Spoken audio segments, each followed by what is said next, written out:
seems that they will not continue. I love you.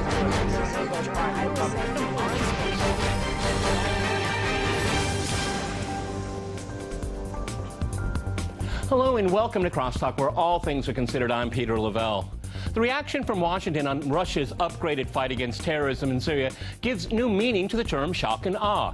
The administration's strategy is in a quandary. It shows itself uninterested in ending the Syrian civil war. Instead, it still wants Assad gone.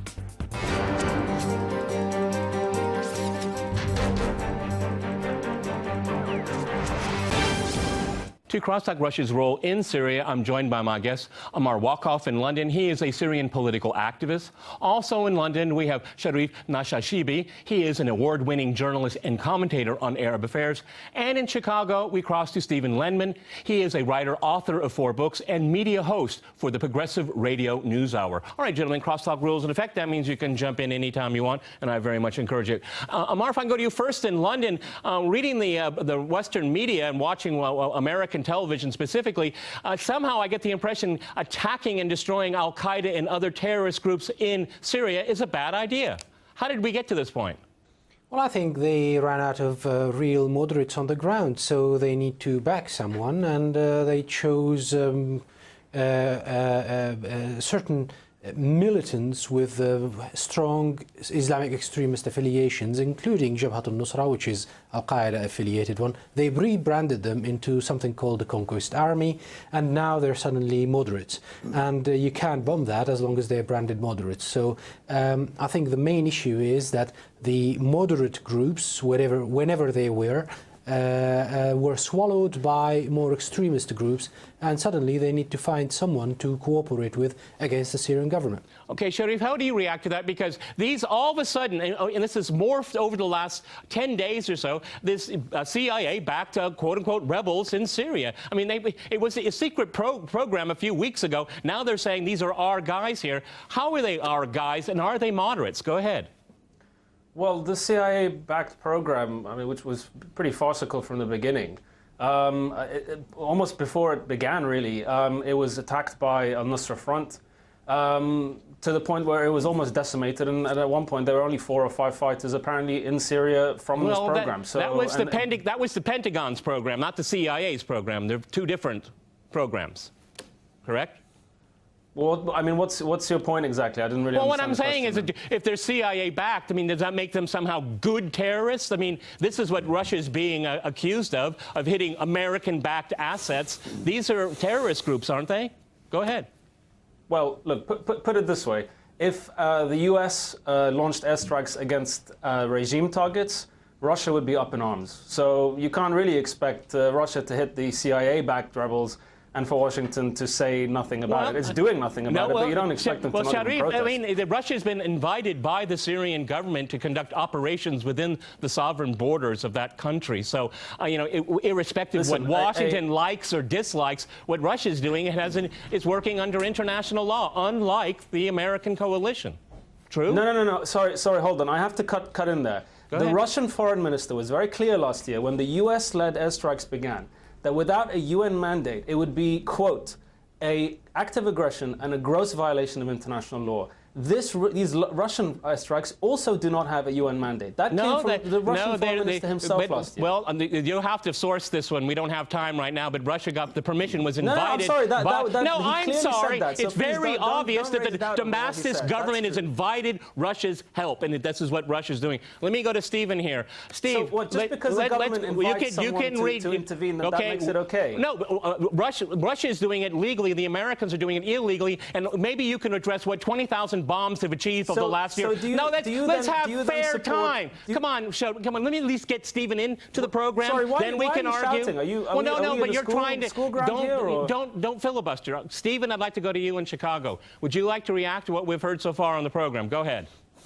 Oh, Indeed, Peter. I certainly have a different point of view than your other two guests. And I would say that what's going on in Syria is Obama's war. But Obama didn't originate the idea. The idea originated back around 1991 or so by Paul Wolfowitz in the Bush 1 administration. And when retired General Wesley Clark went back to the Pentagon right after 9/11, he was told by commanders there that Washington planned to take out around half a dozen Middle East countries, replace their leaders with pro-Western puppets. And of course, Syria was one of the countries chosen. We know Iraq. We know what's going on in Yemen. We know what happened in Libya. And Iran is on the list. This is the dirty scheme that's going on. Moderates fighting in Syria. There are no moderates in Syria. They're ISIS, they're other Takfiri terrorists. These are the people supported either by the Pentagon or the CIA, or you name it, supported by America. And the whole story that you hear on mainstream media in America and in Britain, in France, Germany, whatever, is a bald-faced lie.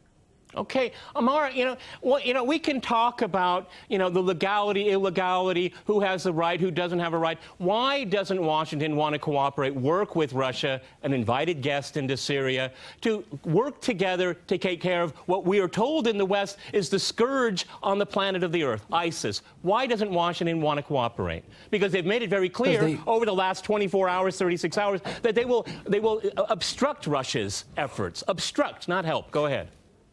At this moment in time, and until, well, let's say foreseeable future, what the United States really wants is to contain ISIS and prevent it from going into the likes of Jordan and Saudi Arabia, but direct it against the Syrian army. I can give you all sorts of examples. Palmyra was besieged by ISIL for like 2 weeks without any plane of the coalition, American-led coalition, showing up.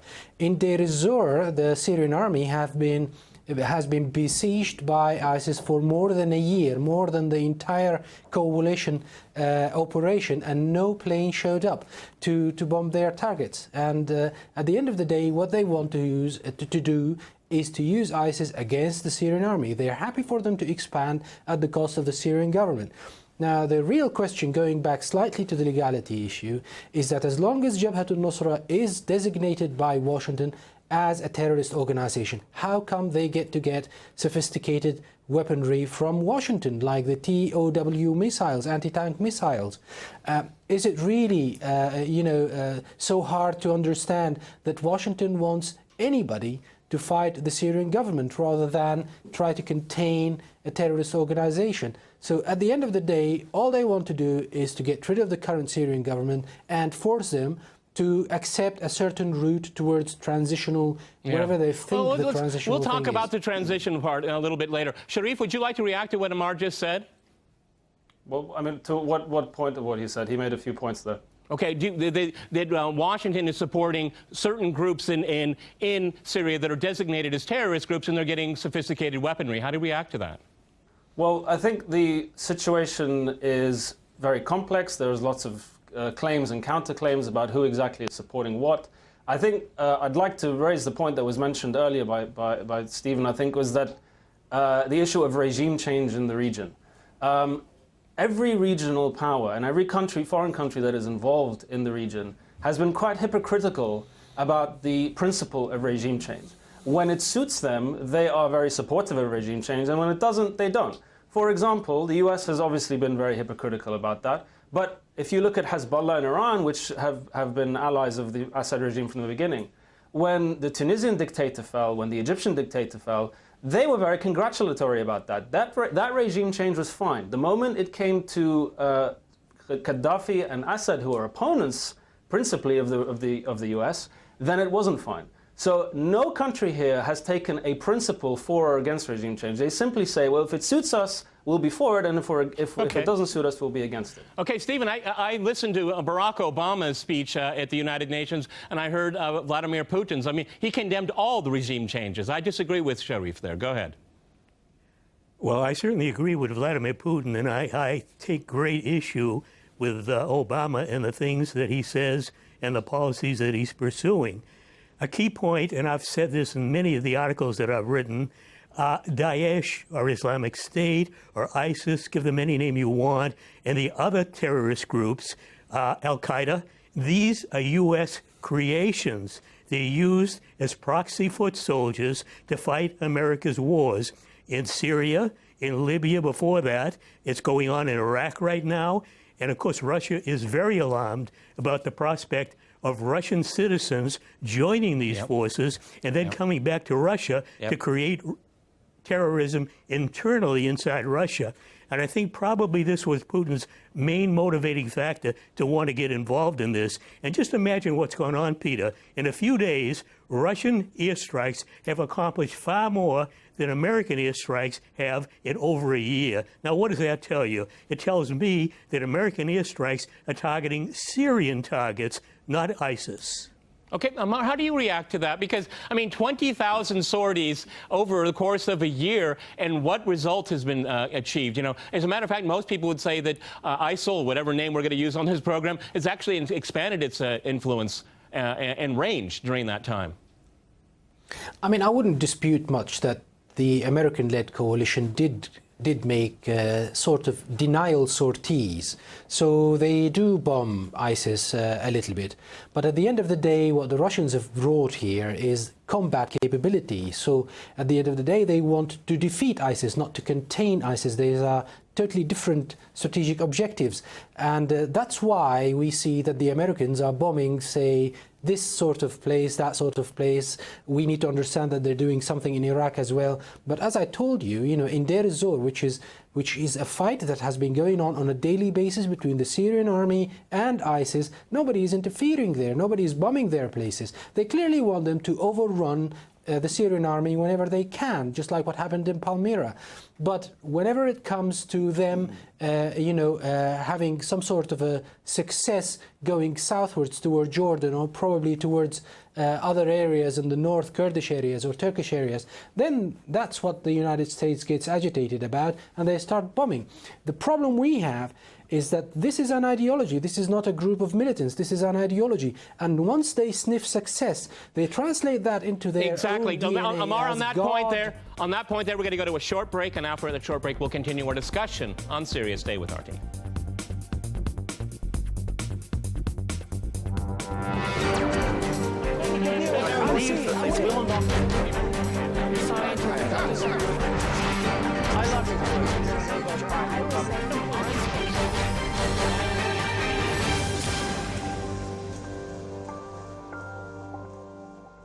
My country is very reluctant to accept these immigrants, mostly because they're Muslims, and we are not having many Muslims in our history. We are very mono-ethnic at the moment. That was the result of the World War II. And after that, naturally, a poor country is not very happy to take this burden. But there are appeals, and the Christian side, the church, is appealing that we should behave more generously. But the real generosity will be to invest on the spot to help Syria to become a more livable country, and that will stop emigration.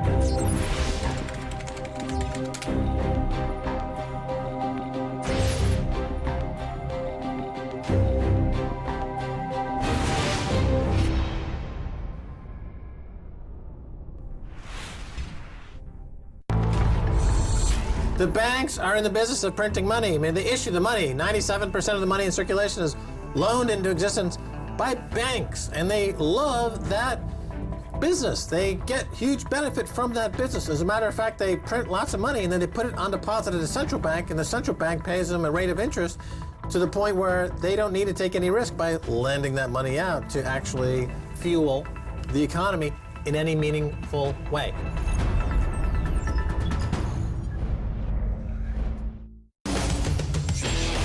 We're back.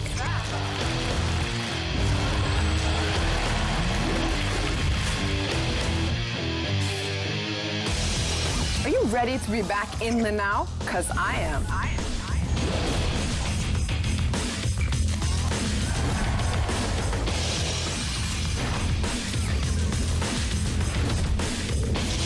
It's now or never.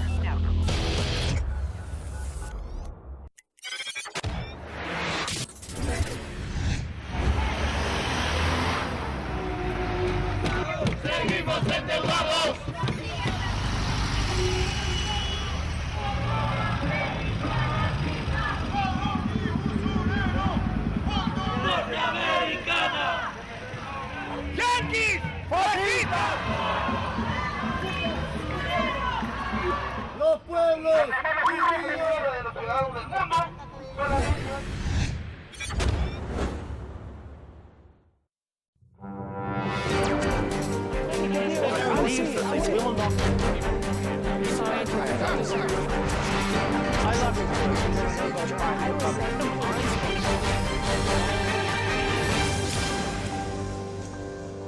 Welcome back to Crosstalk, where all things are considered. I'm Peter Lavelle. To remind you, we're discussing Russia's efforts in fighting terrorism in Syria.